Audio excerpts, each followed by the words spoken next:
Hello friends, welcome to Noothanam diary. இன்றைக்கி நம்ம சேனலில் நம்ம எல்லாருக்கும் ரொம்ப யூஸ்ஃபுல்லாக ஒரு டிப்ஸ் தான் பார்க்க போகிறோம். சீப்பு எப்படி க்ளீன் பண்ணுறதுன்னு. இதுக்காண்டி நம்ம ரொம்ப நேரம் டைம் ஸ்பெண்ட் பண்ண தேவையில்ல. ஈஸியாக 10 நிமிஷத்தில் க்ளீன் பண்ணிடலாம். இதுக்கு 2 பொருள் இருந்தால் போதும். ஃபஸ்ட்டு ஹாட் வாட்டர் மிக்ஸ் பண்ணிக்கோங்க. இது கூட கொஞ்சோன்னு ஒரு ஸ்பூன் நான் சர்ஃப் எக்ஸல் போட்டிருக்கேன். நீங்கள் எந்த துணி பவுடர் யூஸ் பண்ணாலும் ஓகே தான்.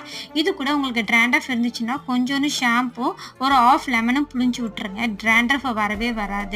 நம்ம மெயின் ஹேருக்கு சீப்பு தான் முக்கியம். நம்ம எந்த அளவுக்கு சீப்பு க்ளீனாக இருக்கோ அந்த அளவுக்கு ஹேர் நல்லா க்ரோத் ஆகும். நான் சீப்பு ப்ரஷ் போட தேவையில்லை. நான் இருந்தாலும் லைட்டாக போட்டிருக்கேன். போட்டுட்டு இதை நல்ல தண்ணியில் 2 வாட்டி வாஷ் பண்ணிவிட்டு நல்லா தொடச்சிட்டு யூஸ் பண்ணுங்கள். ஹேர் நல்லா க்ரோத் ஆகும். சீப்பு தான் நமக்கு ஹேருக்கு ஃபஸ்ட்டு மெயின். ஸோ இதே மாதிரி யூஸ்ஃபுல்லான உங்களுக்கு வீடியோஸ் வேணும்னா என்னுடைய வீடியோவை மறக்காமல் லைக் பண்ணுங்கள், ஷேர் பண்ணுங்கள், கமெண்ட் பண்ணுங்கள், சப்ஸ்கிரைப் பண்ணுங்கள். பக்கத்தில் இருக்க பெல் ஐக்கனை கிளிக் பண்ணுங்கள்.